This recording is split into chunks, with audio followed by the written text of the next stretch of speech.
আমি কিন্তু একের পর এক ব্যাগ গোছাচ্ছি আর সারাটা দিন শুধু ব্যাগ গোছাতেই চলে গেল, কারণ 3টা বাচ্চার ব্যাগ রেডি করতে আমার পুরো সময়টাই নষ্ট। হ্যালো গাইস, আসসালামু আলাইকুম। আমি আজকে কোথায় যাচ্ছি জানেন? আজকে কিন্তু আমি আমার বাবার বাড়িতে চলে যাচ্ছি। আমার বাবার বাড়িতে কেন চলে যাচ্ছি বলেন তো? সামনে যেহেতু ঈদ, সেহেতু আমার তো এই সময় যাওয়ার কথা নয়, তারপরেও আমি কেন বাবার বাসায় যাচ্ছি। আর আমি কিন্তু এখন মলি ভাবির চুল দেখে একটু গান বলে নিলাম, খাইরুন গো লম্বা মাথার চুল। যাই হোক, আমি কিন্তু বাবার বাসায় যাওয়ার একটা কারণ আছে, সেটা হচ্ছে আমার ছেলে মেয়েকে শপিং করে দিতে হবে। আর এই ঈদে এখন পর্যন্ত আমরা কোনো শপিংই করিনি, তো এই জন্য আমার ছেলে মেয়ে কিন্তু অনেক জেদ করতেছিল যে আমাদেরকে শপিং কবে করে দিবা, রোজা তো সব শেষের দিকে। তো এই জন্য ছেলে মেয়েকে নিয়ে কিন্তু আমি এখন চলে যাচ্ছি বগুড়াতে। আর যেহেতু আমার বাবার বাড়ি বগুড়া এবং আমার সব ভাই বোনেরাই বগুড়া থাকে, আর আমি কিন্তু গিয়ে আমার বোনের বাড়িতে থাকি, আর ওখানে আমার বাচ্চাদেরকে রেখে আমার যখন যেটা প্রয়োজন আমি সেখানে গিয়ে সেই কাজ সেরে আসি।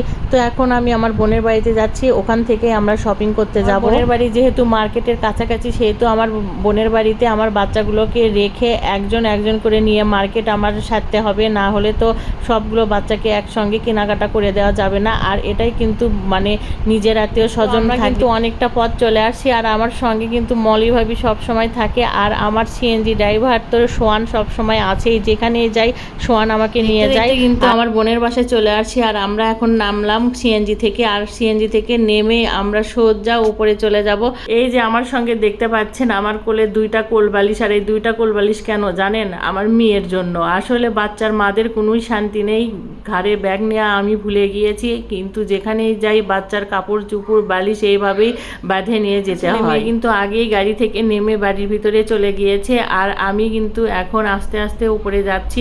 আর আমার বোনের এই বাড়িটা কেবল কাজ করা শুরু হয়েছে, এখনও কমপ্লিট হয়নি। বাসাটা একদম ক্যান্টনমেন্টের অপোজিটেই, তো এখান থেকে কিন্তু বিশ্ব রোডটা অনেক সুন্দর দেখা যায়। আর এখানে আসার পরে কিন্তু আমার ছেলে মেয়েরা অনেক আনন্দ পায়, কারণ এখানে আমার বোনের 2টা মেয়ে আছে, এদের সমবয়সী, তাই সবাই একসাথে খেলাধুলো করে। আর বাড়ির ভিতরে ঢুকেই দেখছি অন্ধকার, কেউই বাড়িতে নাই। শুধু আমার বোন নাই, কিন্তু আমার ভাগ্নিরা আছে, কিন্তু আমার ভাগ্নিরা কিন্তু আমার মেয়েকে দেখে অনেক খুশি, কারণ আমার মেয়েকে কিন্তু ওরা অনেক ভালোবাসে, সব সময় ভিডিও কলে দেখে।